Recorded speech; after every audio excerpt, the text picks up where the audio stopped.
Naija Chick. Today I'll be reviewing episode 12 of the Real Housewives of Abuja. If you've not seen my past reviews on this show, check the description. Everything is going to be linked below. Make sure you're also watching on Facebook, not just YouTube. Okay, all right, let's get right into it.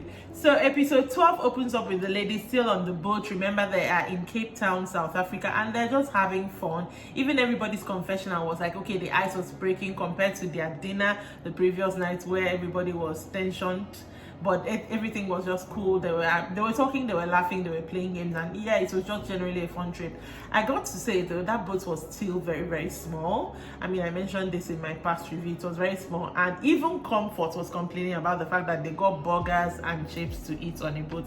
I think she was expecting like maybe seafood because they were on a boat. I don't know, but I understand what she meant. I mean, the food wasn't really vibing with the situation, but everybody had fun, so that was good. And you know, that ended with no fights. Then the ladies wanted to explore the nightlife in South Africa, and they all went to the club. Again, everybody was having fun. There were no fights, but in Comfort's confessional, she was like the person who had the idea of nightclub. You know, a small space, pack us all in, and we're shouting over each other, and we come out looking like. I was with Comfort on that. As someone who doesn't really enjoy clubbing, like, I do not see the point. If you're a clubber, what is the enjoyment? If I want to drink, I can drink in my house. I don't need to drink over loud music that I cannot reduce. It doesn't make sense to me. So I understood Comfort at that point, but it was still a nice outing. Even the Rafa was complaining that only her and I think Princess, well, you know, like dancing. Again, dancing is not everybody's thing, so why are we talking about it? But everybody had fun. I think Tutu just went there to drink because she was busy talking about all the shots she was going to take, and I'm not judging her. Hey, have a fun. That's fine.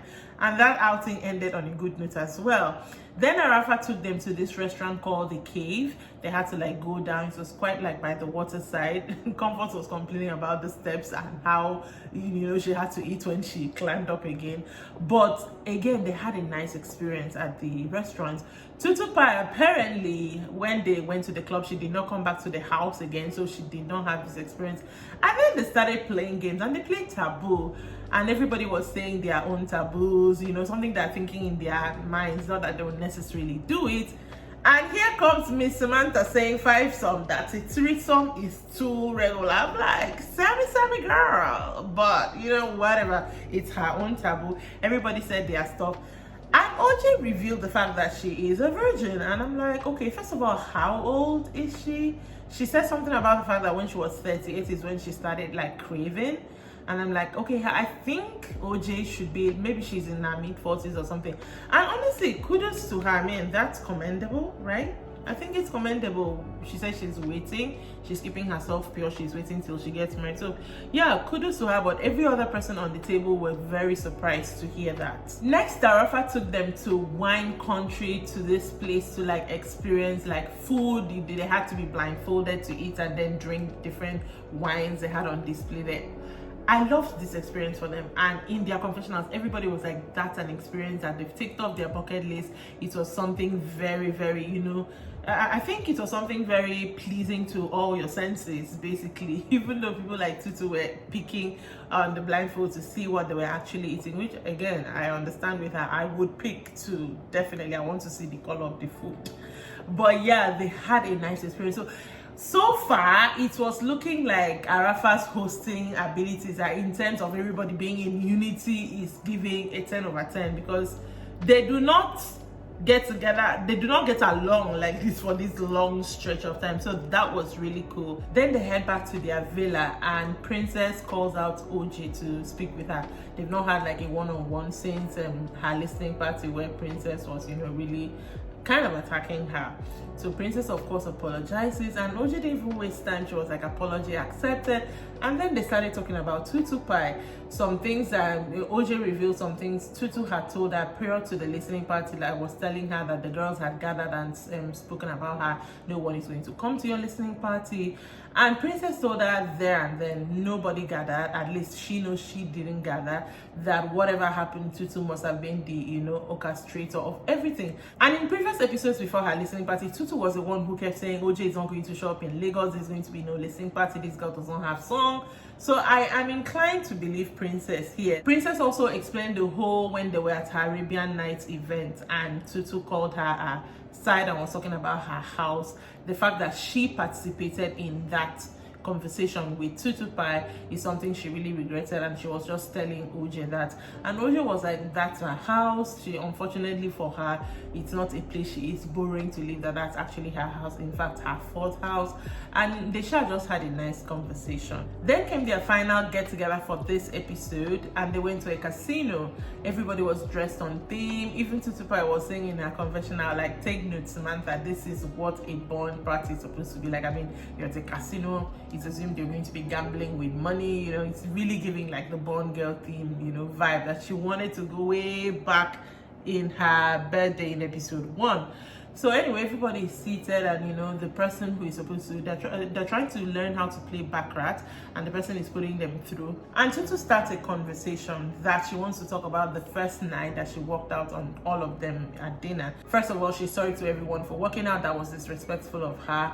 And then she addresses whatever is their beef with Princess. Again, we still don't really understand when her and Princess had a falling out. It feels like something happened off camera, but it's very, very obvious that she and Princess, who are like the friends in the group, are not really speaking. So she apologizes to Princess for all that, and like on a good day, in fact on a bad day, she wouldn't do such things to you, she wouldn't want to hurt you like that.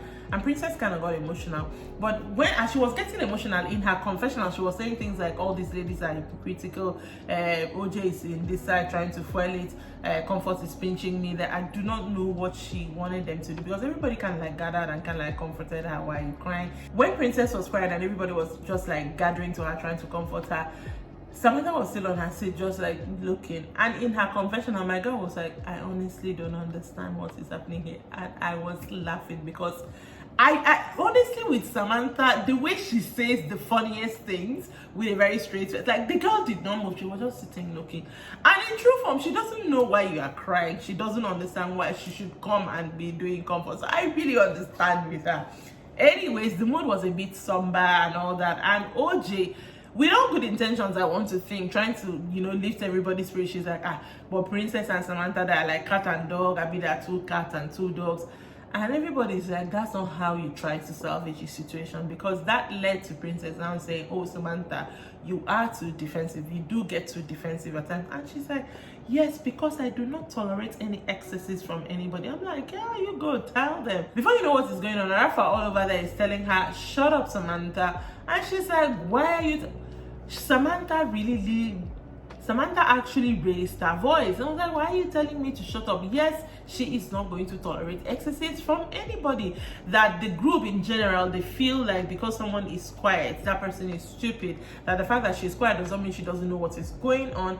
And right to her face, just like she said in her confessional, she said that, you and Rafa, in fact, you are not 2-faced, you are 3-faced. Everybody felt like that was a bit much for her to say that, but she's just speaking her mind, because at this point, yes, Rafa has apologized to some of the things she's done to people, but at this point, probably Samantha is not just feeling Rafa still at this point. But she said her thing, and a little fight ensued. You know, everybody in their conventional, even Rafa was like, again, here we go.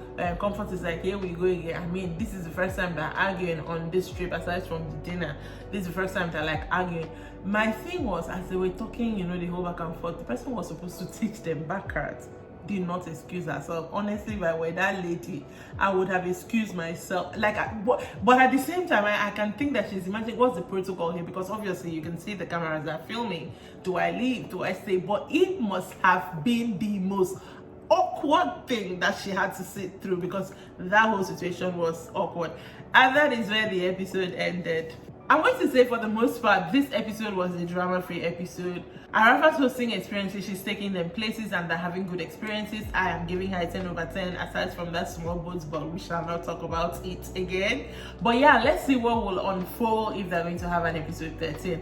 Princess is still my girl. A lot of things they've said about Tutu Pie. I'm now, like, I did not start this show thinking that Tutu Pie will end up being the villain, but it is obvious that she's going to be the villain, because she's really butting heads, saying a lot of things, and honestly, she's really acting spoiled now. I do not understand what happened. Like, there is really a jump in Tutu Pie that I saw in episode 1, 2, 3 to the Tutu Pie I've seen in the past 3 episodes. It's really like 2 different people. She's acting really spoiled now.